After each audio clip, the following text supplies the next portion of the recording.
watching News 25. Local coverage you can count on. News 25 is brought to you by J.K. Nelson Law, voted Best of Las Vegas. Give them a call, 702-727-9900. News 25 is also brought to you by Desert View Hospital. You can count on us.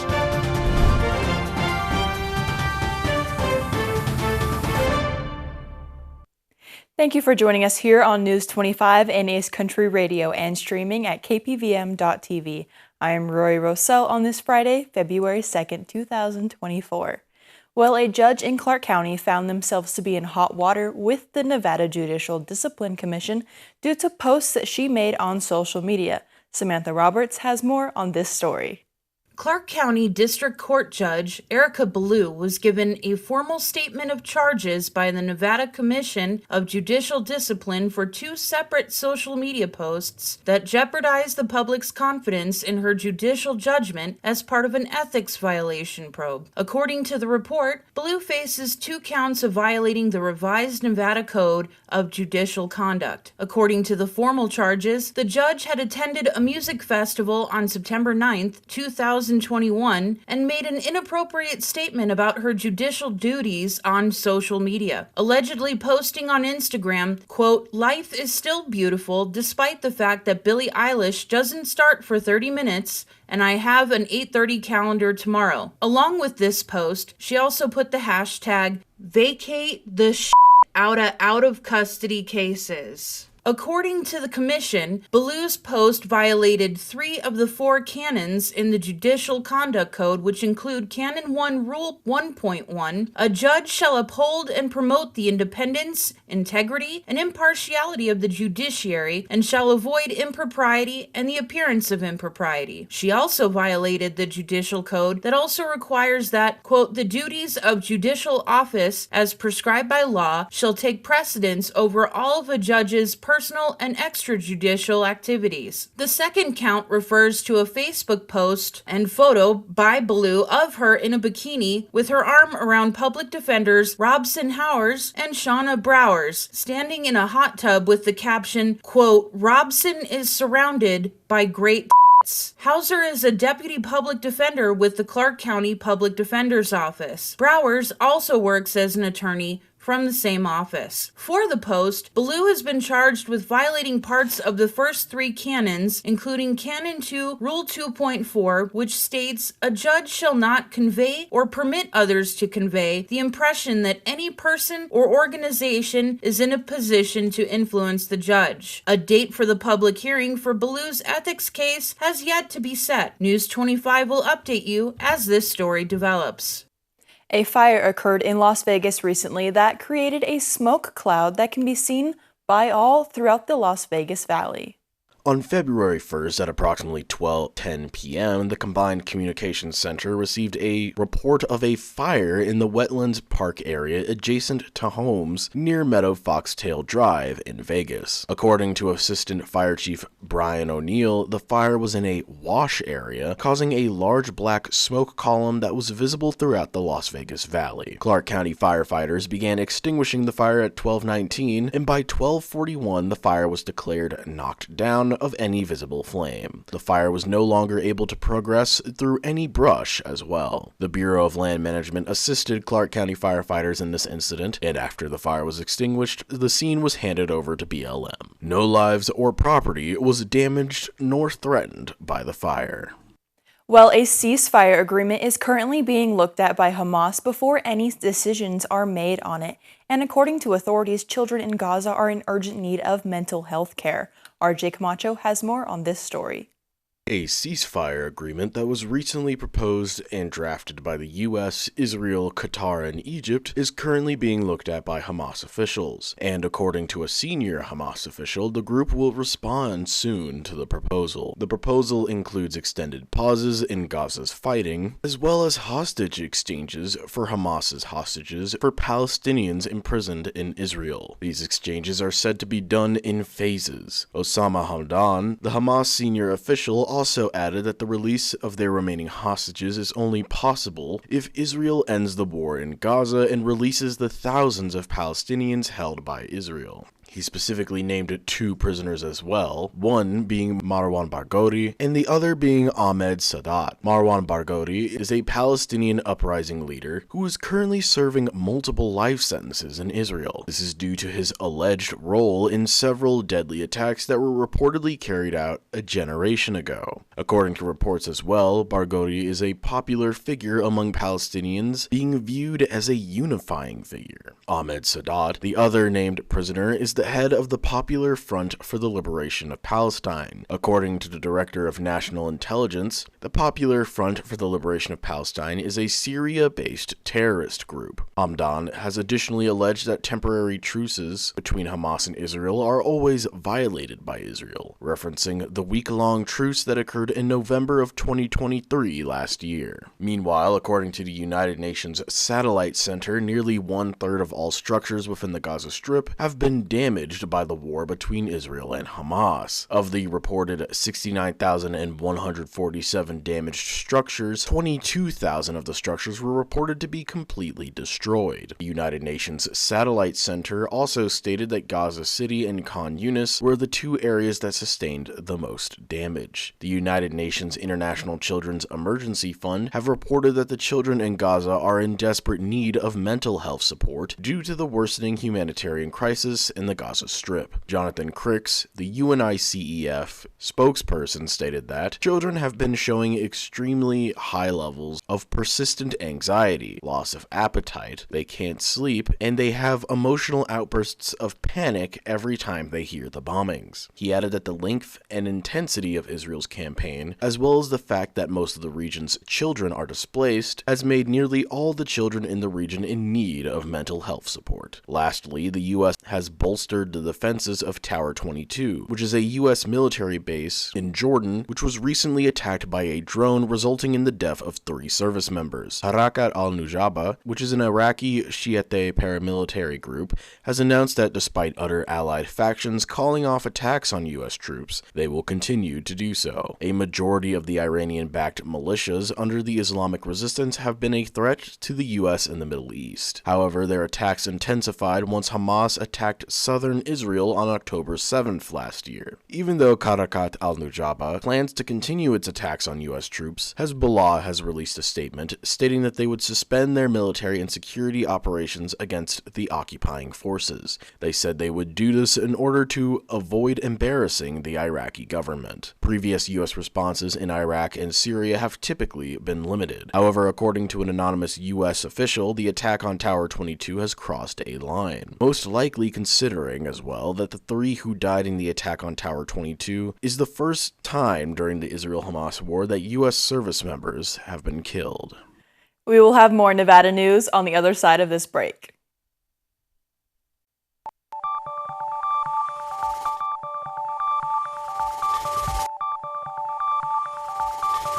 You're watching News 25. Local coverage you can count on.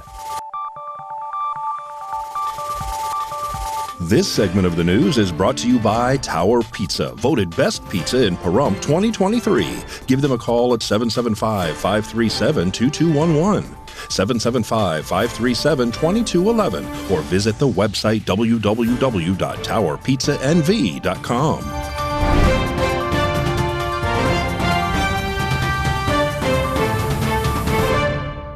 And welcome back to News 25. Well, a new study has shown that our home state of Nevada is the state with the highest rate of unemployment here in the U.S. Now, here is more on that story.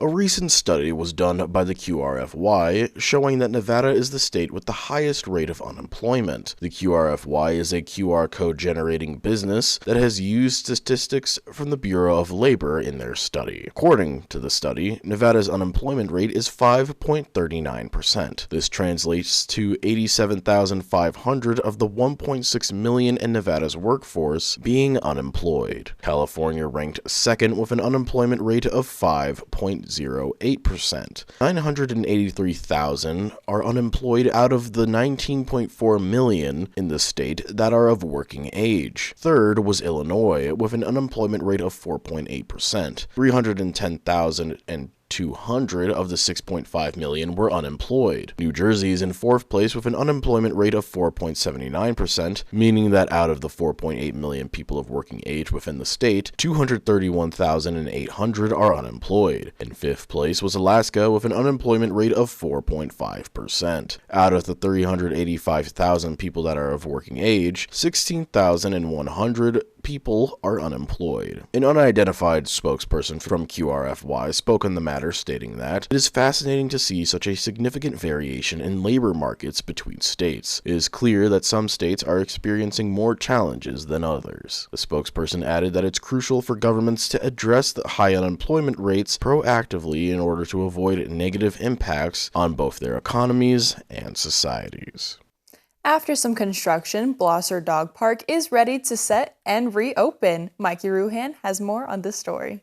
Blosser Dog Park is scheduled to reopen on Monday, February 5th, after a 3-week rehab and construction project. The dog park at the corner of Greta Boulevard and David Street off Blosser Ranch Road has been closed since January 2nd for fencing removal and replacement, new irrigation work, and concrete work. Now here's Mikey again with your sports report.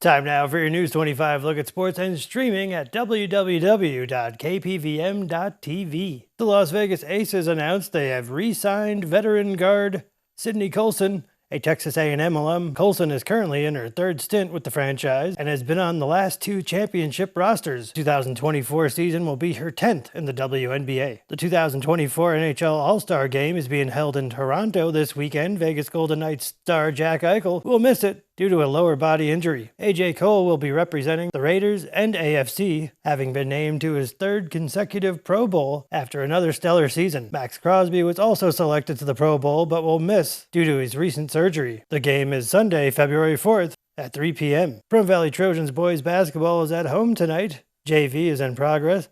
Varsity at 6:30. And girls wrestling state qualifier kicked off today at Bonanza High School. And that's your look at sports on News 25. KPVM caught up with the Sober Homies to find out their new programs about what they can do for the people in Pahrump. Are you someone who is, has been, or knows someone who is being abused? We've been there. You deserve hope and healing. Talk to a life coach by downloading the Been There Life Coaching app. Positive Pahrump made possible by Been There Life Coaching. Hello, my name is Robert Dubos with Sober Homies. And my name is Isaac Nunes from Sober Homies. We're out here helping the community and the homeless. We're outreaching with the community. Sober Homies is offering 2 hours of free service to all the elderly and vets in the community. If you would like to be on that list, you can reach me at 503-457-8133.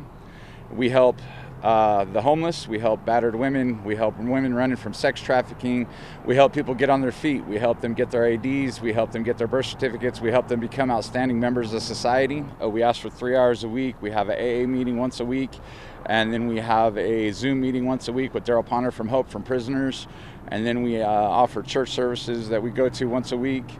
And those are the things that we ask for. The rest of the time we ask that everybody become independent and help themselves in the community with the job resources that we have. The car wash that we offer out here at the Holiday Inn out here in Pahrump helps support the program. All right, one of the things we're doing with our homeless outreach is we're putting together packets with hygiene that's been donated to us, dental hygiene, deodorant, stuff like that, just to help the homeless community feel a little bit better about themselves.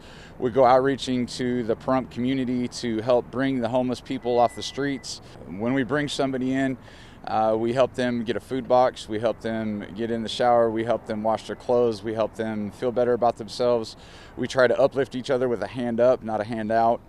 And we are really focused on the Pahrump community right now. with offering our services and our community team we're putting together for all the elderly and vets out there. We are offering service work, whatever it may be, housework, whether it be yard work, whether it be some maintenance on some things. If we could do it, we will help free of charge. And again, if you'd like to be put on that list, just give me a phone call and we'll get you scheduled and get you in there. I'd like to give a shout out to all the commissioners out here in Nye County.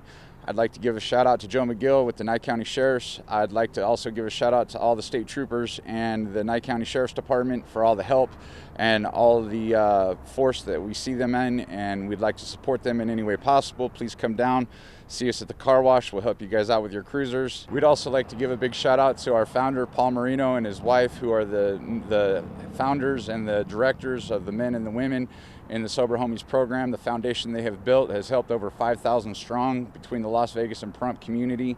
We house over 220 people between Las Vegas and the Pahrump community, and we look for those numbers to grow as we outreach to the community and help grow in the community. We'll have your Classic Country Breakfast coming up after the break.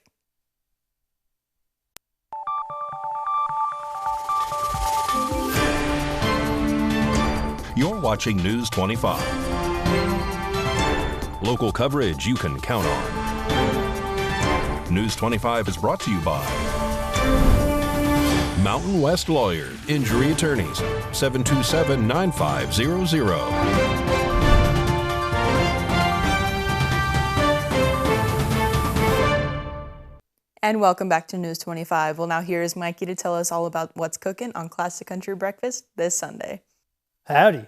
On the menu this week on Classic Country Breakfast, in the not an oldie but a goodie section, two-time New Orleans Regional Division of the International Blues Challenge, Will Wesley calls the show to talk about his new album, influences, and how he got so darn good at guitar. I would say that I got good at guitar by, frankly, listening to a lot of great guitar players. And my dad was a guitar player, so it's kind of like, and he was also in the Army at one point, so he kind of trained me on a guitar like he would an Army recruit. Also, we'll pay tribute to the day the music died, February 3rd, 1959, the plane crash that took the lives of the Big Bopper, Richie Valens, and Buddy Holly. Classic Country Breakfast this Sunday morning at 8 on Ace Country Radio and streaming at www.kpvm.tv, channel 25.8. News 25 Weather Cam is brought to you by Lerner and Rowe Injury Attorney's Office in Pahrump. In a wreck, need a check? Call 702-877-1500. Look at those clouds. Well, the weather is a lot better than it was the last 2 days. Oliver is going to have your weather forecast coming up after the break.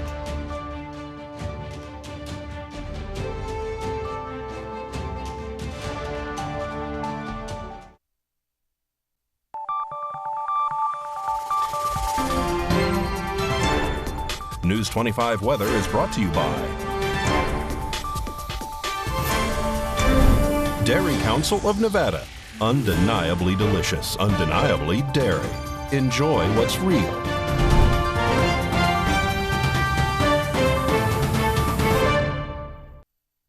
How's it going, Pahrump? My name is Oliver Jones, your new weatherman here in Pahrump on Fridays. I'm coming to you live right now from the Channel 25 Weather Studio, streaming on KPVM TV. Let's check out our highs today in the Nevada area. In Fernley, we got a high of 48, Fallon 50, Carson City 44, Tonopah 42, Goldfield 46, Beatty 52, Amargosa 57, also in Las Vegas 57, and a high of 67 degrees in Death Valley. What a shocker there. Let's check out what's going on here in Pahrump, the beautiful paradise. It's currently 51 degrees. A little bit earlier, we had a high of 53 degrees. A little bit of wind today coming from the southeast. Humidity at 58%, and the sunrise was at 6:44 a.m. And as you've probably already noticed, the sun has set at 5:11 p.m. this evening. We got a little bit more humidity now, 76%. A little bit more wind, 2 more miles an hour, and our low tonight is going to be 34 degrees. Let's check out the rest of the week here. It looks like we're going to be in the low to mid 50s throughout the week as our high. Look at Sunday, 17 miles per hour. Make sure you hold on to your trash cans there, folks. We have a huge chance for rain from Sunday all the way to Wednesday, so it looks like it's going to be cloudy with a chance of meatballs. Again, my name is Oliver Jones, and back to you, Rory. Thank you so much, Oliver. Well, that is going to wrap up this edition of News 25. I am Rory Rosell. I hope you guys have an amazing weekend. Good night.